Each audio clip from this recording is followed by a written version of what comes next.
Just days after a 24-year-old woman was stabbed and a preteen girl sexually assaulted at the Valley River Center Monday, a local self-defense class is seeing an increase in interest. Thanks for joining us. I'm Kendall. Bartley. Brandon Cameraman is on assignment. KVAL's Juliette Smith went to 2 different studios today to learn important skills. She also spoke with a woman who was attacked and had the skills to defend herself and survive. Juliette, what did you take away from your interaction with her today?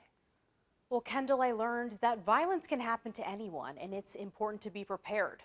What happened at the Valley River Center is just one incident of an ongoing trend of attacks against women. I was getting lunch, and there was a young man behind me. It was 2020. Hannah Turner was 22 years old. See where my friend was, and by the time I glanced over at him and looked back into the restaurant, he'd already started stabbing me. It just so happens that morning, Hannah had taken self-defense lessons. The skills that I had used to fight back were things that I had been practicing that very day earlier. She had no idea how valuable those lessons would be. So I turn around and then I see that he has a knife. So I'm like, I need to get away way faster than I thought I was going to have to. So I back fist, and then I threw my hydro flask, and then I front kicked. I am very proud of that young lady. She works so hard. Her instructor, Russ Dewar, says he always gets calls. It kind of sounded like he expected me to die the first time that he stabbed me. She says her 14-year-old attacker's internet search history showed that he idolized violence against women. Got 11 years in prison, so he's, well, not in prison, but in juvenile hall. Everybody expected, when they were asking me what happened, they were like, oh, so it was like at night and you parked really far away and some dude with a windowless white van. But Hannah pointed out it can happen to anybody. In fact, so far in 2023, there have been 727 acts of physical and/or sexual violence against women in Eugene. God forbid you would ever need the skill, then you have it. Okay. Get on your butt. You're gonna stick here. Oh yeah. On this side of my face, you're going right to boom.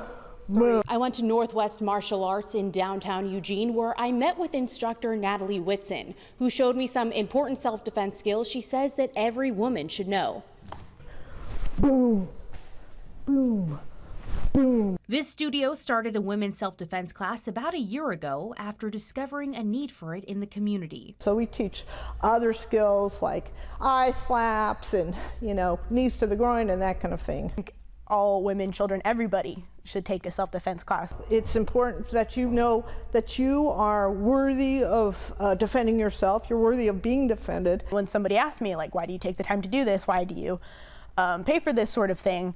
And it's because it could save my life one day. And it did 3 years ago in Lebanon. In Eugene, I'm Juliette Smith reporting.